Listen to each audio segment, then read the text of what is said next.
brought to you almost live from the Dude in the Basement Studios. Why? 'Cause that's where the good stuff is. It's Sips, Suds, and Smokes with your smoking hosts, the good old boys.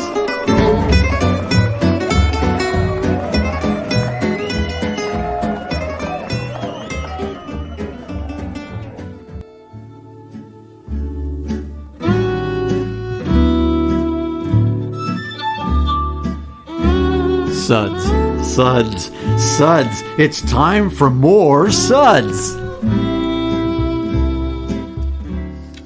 Hey there. Welcome, everyone, to another Suds segment. I'm one of your hosts, good old Gal Julieanna, and joining me today at the table is good old boy Sean. Hey, how's it going out there in radio and podcast land? And good old boy Dave. I gotta pee. Oh, yes, you do. Yeah, I do. Sure. Oh, too late. Never mind. I don't have to. Oh, okay, good. It's handled. Done? It's handled. Love Oh, you handled it all right. Whoa! Hey. He gets one of those. And here we are. And one of those. Yeah, okay. Well, recently we started a new series, and we call it Beer Club. Beer Club. Yeah. Think of it like a book club, but with records and beer. Someone picks an album. We all listen to it.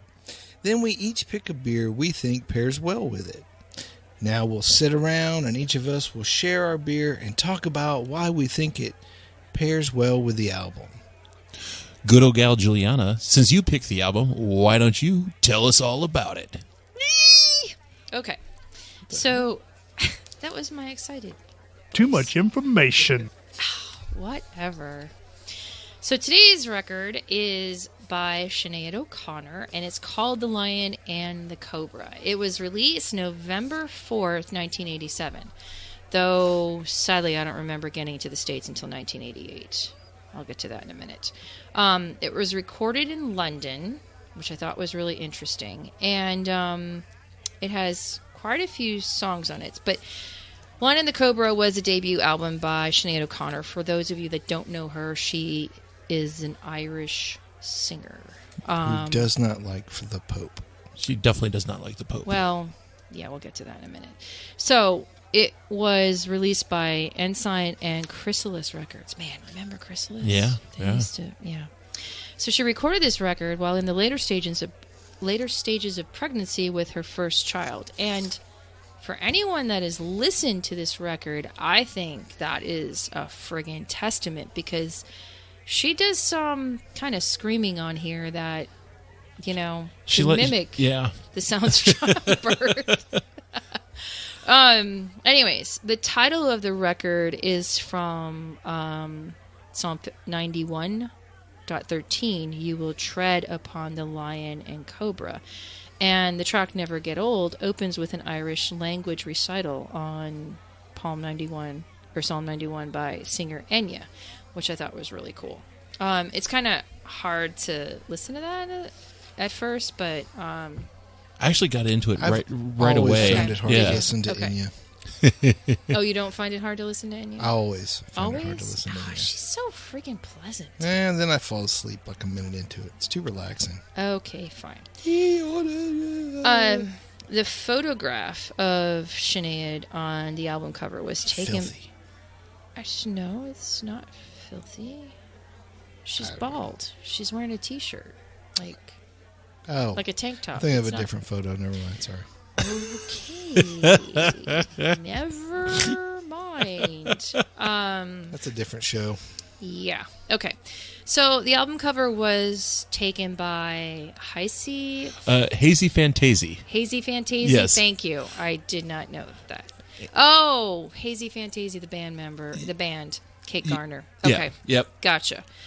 The covers of the U.S. and Canada were slightly different from the European release. Sure, because I would imagine that there might be issues with something more softer and then something not so soft as an image for this woman. Wait, what? Yeah. Okay, no, never mind. Let's just move on. Yeah. Okay.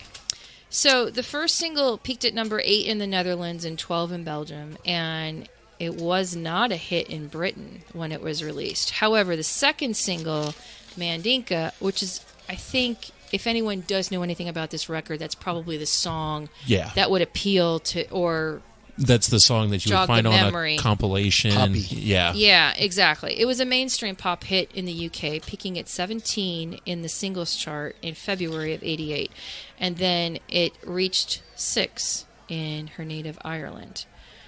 Anyways, the songs that are on this record are Jackie, Mandinka, Jerusalem, Just Like You Said It Would Be, Never Get Old, with the spoken word intro by Enya, Troy, I Want Your Hands on Me, Drink Before the War, and then Just Call Me Joe. I actually really love that record, that song.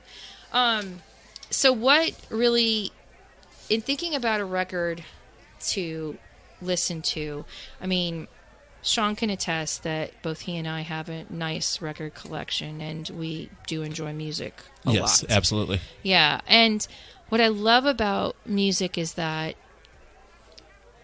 if it's something from your past, it'll remind you of that, Absolutely. a snapshot in time. And this record, the first that I heard it was in 1988, and I was a senior in high school, and even though I was still in high school, I spent a lot of time at the local college because music was my life at that point, and I was playing violin as much as a human can possibly play. Like, I was in little orchestras, I was in little quartets and Ensembles. And all sorts of things. But I also befriended a girl who was a sophomore at one of the local colleges, and she was a DJ at night, and her spot was 1 a.m. to 4 a.m. Oh. Friday and Saturday night. Oh, wow. So honestly, that was a cool time to be a DJ. Yeah. You know what I mean? And so I would go and hang out with her in the studio because, I mean, hey, it was like this music, and, back then you literally were playing on the records. So the first time she brought this out, she's like, I don't know what this is, but my manager says I got to play it, so let's play it and let's see what happens. Okay, completely blew my mind. And at some point then in the near future after that first time, I got to sit in and, pretend I was her and like do my own little spiel, which sadly I developed a following, but that's another story for another time. But anyways, Mandinka or any other record on this, or any other song on this record was always in the rotation. Like, I always had to play something from her. And I love this record so much. And it meant a lot. It spoke to me because it was kind of blunt, and it was like a teenager just saying, hey, look, listen to me. I got things to say, and I just want to be heard. And I mean, yeah, there's like the stories of love and loss, like that first song. Oh my God, it was like heart-wrenching for me, because she's always going to search for her Jackie boy, even though he's long gone. And I liked her lyrics, like, as a storyteller. I thought she was like pretty spot on and kind of cool and kind of badass. Also, I mean, she had a shaved head. Yeah. She already was a badass in her own right anyways, So that's my record of the day, and yeah, and I'm really jazzed about it. Now, to pair that record, I have to do the subjects. I guess we do have to do the sets. Okay, so what about Dave? Thanks for catching us here. You got it, buddy. We'll be discussing and rating these beers and the album with these SUDS ratings plus our signature belching sounds. Here are those ratings now. 1, that sucks. Give me anything but a bud. 2, was that a belch? 3, what a relief. 4, a body should really not make that sound. And 5, listen to that hang time, give me another. Now you can present your Okay. Well, which I actually already presented. So, one thing that we will say is that we can't play any clips from this record, but we encourage you to listen to this record on any media available to you. Exactly. Obviously, vinyl is the best choice ever, but if you can't, there are many other ways to listen to music. I mean, I wouldn't get the 8-track, but that's just me. I mean, you do you. Yeah, I don't know that there is an 8-track to this. 8-track's coming back. Oh, well, there's that. Why? Yeah, why? Because people want to hear it flip over. Okay. That we can create a sound for that. All right. Let's talk about this beer. Yeah, so let's talk about the beer. So what I decided to do is, since this is a semi-complex record, I thought what would be better than having a scratch beer, which I have a feeling we'll be hearing more about scratch than just me. So this beer that I brought is Mumm. It is only 4.2% ABV, but don't let that low ABV fool you. Bottle-conditioned sour ale brewed without hops.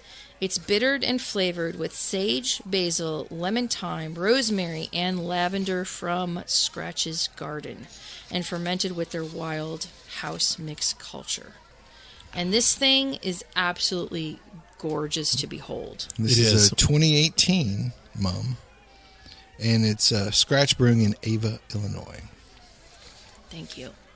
And I love Scratch for many reasons, but you do get this bitterness, and you're thinking it's got to come from hops until you realize that it's not. And for them to take the time and dedication to produce something as beautiful as this it reminds me of Sinead O'Connor's first record, you know? And they always say that, like, the first record is the best, and I feel like that is seriously true. Granted, I know Nothing Compares to You is a groundbreaking song in itself, too, that came afterwards, but this record, to me, is just, it's the epitome of what that woman was standing and for. also You know what I mean? you have a brewery that has a very strong woman presence. True. Leading it, yeah. Absolutely. Yes, and her friggin' attention to detail is just outstanding. Yeah. Outstanding. This is what happens when you let a biologist brew beer. Well, philosophy biologist, if I remembered it right. I'm getting it all wrong now, I'm sure, but I know. Like, it's perfection. What do you think about this beer, Sean? it's Now, you don't really like Scratch Brewing. Oh, I totally hate scratch brewing. I never stop there when I go visit family in Southern Illinois. Like, Yeah, you know, you're just nowhere near. There. nowhere near Driving and, you know, 30 just- minutes out in the woods to... Yeah, no, I want nothing to do with that. No, this is not my first time with this beer. You know, this is just always a joy to drink. As with almost all of their beers, as a brewer, they just inspire me. You know, just like you said, you think the bitterness is coming from the hops, and there's no hops in this beer. So, well played. Yeah, right? It's crazy. I like every sip, I get a different note. You know, like there's something, some other little nuance. Yes. And sometimes Yeah. I imagine things like I get chocolate sometimes, or Yeah. just different little notes that I'm like, that can't be there. I know, but everything that's in there is so refined. I mean, sage could be out of control, but it's not that. Yeah. You know? The lavender it's not soap. Yeah. No, exactly. it's not, and it's there. And this is an older beer. It's Yes. not like it's a freshie, but you still it's Everything still held there. up, yeah. Yep, and it's still balanced, and it's really quite lovely. What would we rate this beer? Yeah, okay. The Mumm from Scratch in Ava, Illinois. We're going to rate a 5. And we'll be back in just a minute. It's not just the destination, but baby, the whole elation riding down this lover's avenue. As slow as the willow blows, or as fast as the whirlwind grows, we glide beneath the stars in cobalt blue. Look to the left, to the right, keep your eyes on the road, my darling, wondering if we're only passing through. Open roads and open windows, my hand is yours forever, sweet love. Our eyes ahead on these back roads with a view.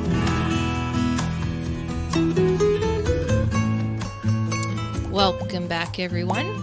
So on today's episode, we are pairing my record of the day, Lion and the Cobra from Sinead O'Connor. Non-solicited slow clap. Really? Dude. Cute. It's Mike. What do you want? Yeah, it's Mike. Mike. Well, I'm a big fan of Lion and the Cobra from Sinead O'Connor. And we just finished talking about the beer that I thought would work well with this record from Scratch Brewing in Ava, Illinois, called Mumm.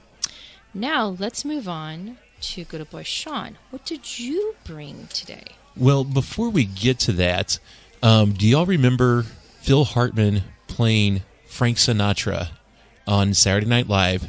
It was like Frank and Friends. So Chris Rock was Luther Campbell. I can't remember who was playing Steve and Edie Gourmet, but Jan Hooks was playing Sinead O'Connor. Mike Myers was Steve. Yes. And Yep. Jan Hooks. Jan Hooks was Sinead O'Connor in this one. Yeah. Then, Wow. it was...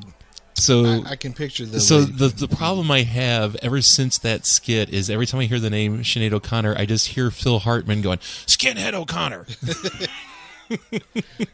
He did a good Sinatra. He did. He did a God, may very... he rest in peace. Listen here, baby. Yeah. A very, I think, rude Frank Sinatra. A very, angry, A very blunt. drunk. Blunt. Yeah.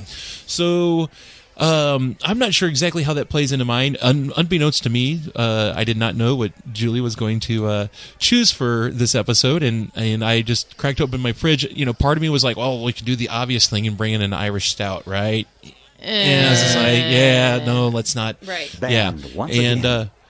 I looked over in my fridge and I saw the Scratch's Basil IPA, and I thought, well, this is a very complex album, and there's a lot going on, and this is a very complex beer, and there's a lot going on in it, and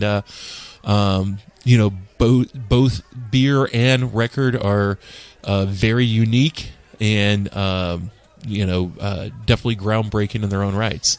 So that's sort of it was a snap decision, but also like I think this would go well, and then here we are. Here we got two Scratch beers. And Sinead O'Connor. Yeah. Skinhead O'Connor. Who would have thunk? It's funny, like, and I don't know if it's because you were talking about how the lavender and the Mumm, didn't make it like soap or anything. When I smell this beer, and I think it's the freshness of it. It kind of reminds me of like a soap. And I'm going to say Irish Spring, and that's not because of Sinead O'Connor, but like it's not a bad thing at all. Like it doesn't taste soapy or anything like that. The basil comes out and it's balanced. It's a beautiful beer, but there's this, like it kind of energizes you in a way when you smell this beer. The aroma invigorates you. It's refreshing. Yeah. And this does not taste 6.8%. No, and it's also brewed with honey too. Yeah. So And that sweetness is nice. Yeah, and it's got this almost creaminess, like the mouthfeel. Yeah, if you're using a good honey, yes, because your beer had this too, is like this kind of creaminess that comes out of it. Correct. Yeah. Well, when you don't let the honey you don't attenuate it all the way, till it's just bone dry. Right. Right. It's beautiful, and basil can be such a tough herb. Yeah, a little bit goes a long way for sure. Any of those herbs are like that. I brewed that one with rosemary one time. Man, that thing. Cannot forget that. That went sideways. Yeah. But it was great for marinating pork chops. It was. Nice. That was our first date beer. Oh, wow. She was like, this is great. Best home sure, brewer I'll go ever. out. I'll go out with you again. The first little lie told of many to come. Lies are the foundation of our relationship. Can I have a little more of that, Sean? Yeah, absolutely. Pass the bottle to the left. Hopefully, I didn't get us in trouble for singing that a little bit. I changed the lyrics a little bit too. This is a beer too that you could go Thai food, Italian food. I mean, obviously, anything spicy is going to be a good pairing with this beer. Oh, yeah. But it's just versatile. I think, and then I think that pizza we were eating earlier. Yeah. You could definitely pair this with that. Oh yeah, totally. It's really well. It's well done. It's complex. It pairs well with nothing too. Yeah, Just- I mean, this is a good sipper, and it doesn't have to be super cold because even at like semi-room temperature here, because it's been sitting for a couple minutes, it's still very pleasant. But a lot going on, similar to the record, and I like where your head was at with this. I mean, yes, I'm going to be slightly biased because our heads are both in the same place. Sinead O'Connor and Scratch. I know. Hey, maybe we need to do something here. I don't know. But it makes sense. It totally makes sense. And I really dig it. Well, what did you think of the record? Because this was so. You didn't read. I mean, you've never listened to the whole thing. I'd never listened to the record before. I know I had come across Mandinka on like compilations or whatever. Like, so when I saw that, I was like, okay, I probably know the song. And then when I heard the song, I was like, I don't even know this song. So, gave it a good. I think I listened to the album twice, and then definitely went back and listened to a couple of the tracks. Mandinka being one, definitely Troy, and then I really dug the track that Enya opened up. And kind of my takeaway from the album, and maybe this is something that the Irish do well. I found like the second half of this album was where I really got into it, and was it's that second half of Joshua Tree from U2 where you start getting into some really deep stuff, and there's a lot going on. There were definitely some moments where having a background in audio production, I was like, I wonder if they use this reverb on the vocals on this song, because that would have been popular at that time. And so there's definitely some like little quirks here and there with production that kind of jumped out at me, but nothing that I was unappealing. Right? It was I thought it was overall really well produced, and there's a lot going on, and a lot of spectrum to this album. That's a good way of putting it. Spectrum. Yeah. It is a little dated, in a way. Because you could tell that it's from the 80s. I hate to say that. But you can. I just like the amount of, I don't want to say it, the vibrance that's in it, because I mean, again, it's a first record from this woman, but there was just a lot, there was a lot of energy. First albums a lot of times are the best albums, aren't they? Though? Right, because they've been writing this stuff the whole time, and like when they were hungry and they were coming up and they were playing all these shows and they were testing this material out and they were really working on it and refining it and everything. Oh sure, that's why they the sophomore slump, like your second album's usually not as good, but because they've got usually less than a year to you've been out on the road, put out something equivalent to the life's work that you just exactly.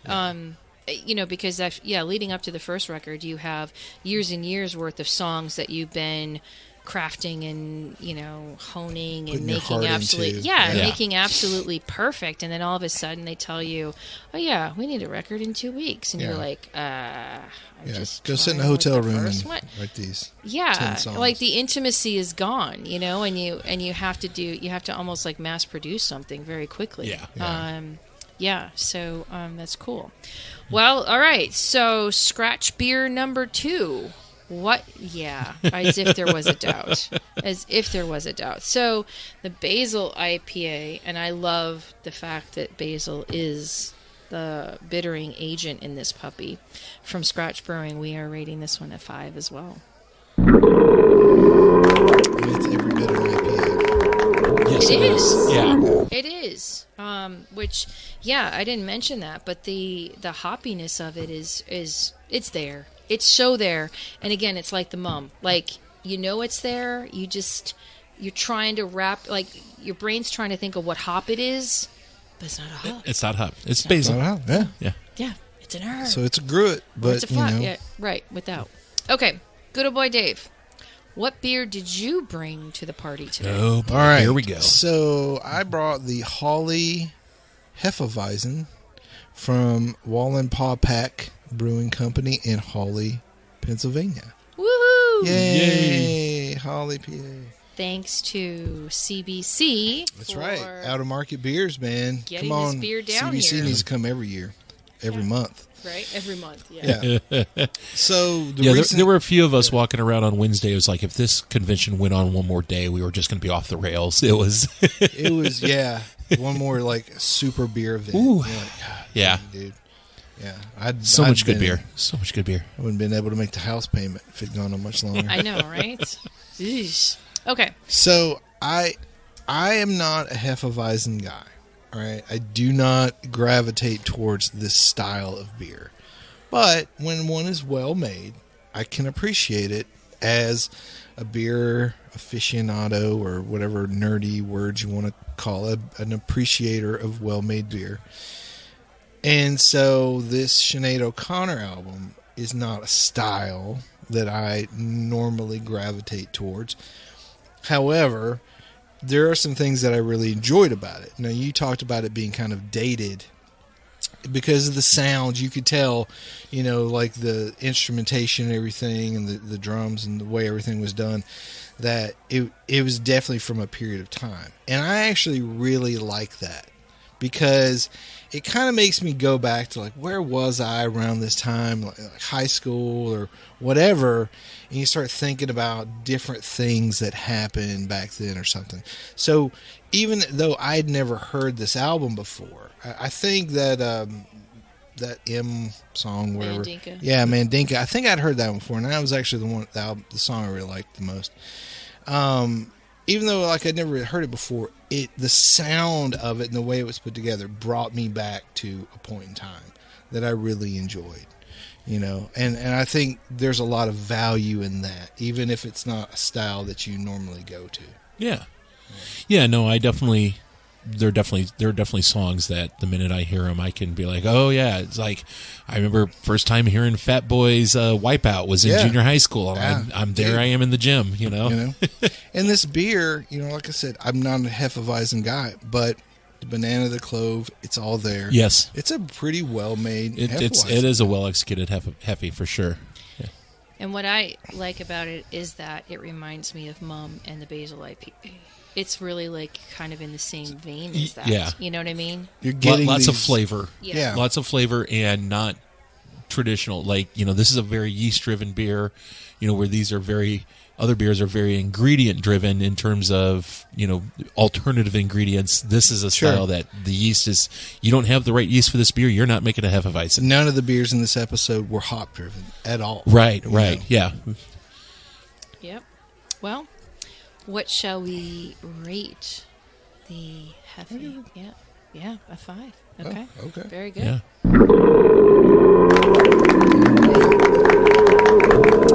Well, I think this was a really good episode. Yeah. And I really enjoy and appreciate our pairings for this record because they were slightly different apiece, but yet still had like the same feel of something a little bit more complex, than what's just on the label. Well, I think that's the cool thing about doing stuff like this because it makes you think about the music, think about the beer, and it kind of brings out stories and conversations. It's really cool. Yeah, very cool. And I'm happy that we talked about the record. And one thing that I forgot to say was that one of the songs on this was featured in A Nightmare on Elm Street. That's right. And interesting. Yeah, and Death I think scene. Yeah. One of the many, It was Nightmare on Elm Street 4, The Dream Master, by the way. Put your hands on me or something. Yeah. Mm-hmm. All right. Well, good old boy Sean, thanks for being here. Glad to be here and glad to drink some good beer and listen to some good music. Yeah. Good old boy Dave. Hey, I was here. Cool. This is good old Gal Julieanna. Keep on chuggling and catch you again. We hope you enjoyed this episode. If you're listening to us online, do yourself a favor and tap it in. the subscribe button. Give it a little tappy. Tap, tap, tap-a-roo. The easiest way to listen to our show is to ask Siri, Alexa, Google, Uncle Larry, or whoever it is that talks to you on your phone. Play podcast Sip Suds and Smokes. We love your feedback, and you can reach us at info@sipsudsandsmokes.com. Our tasting notes flow out on Twitter and Instagram with our handle @SipSudsAndSmokes, and our Facebook page is always buzzing with lots of news. You'll also be able to interact with the thousands, Millions and millions of other fans on those social media platforms. Do us a favor. Take the time to rate this episode if you're listening to us online. That's a big help to us, and we get to see your feedback as well. Come back, join us for another episode, and keep on sipping.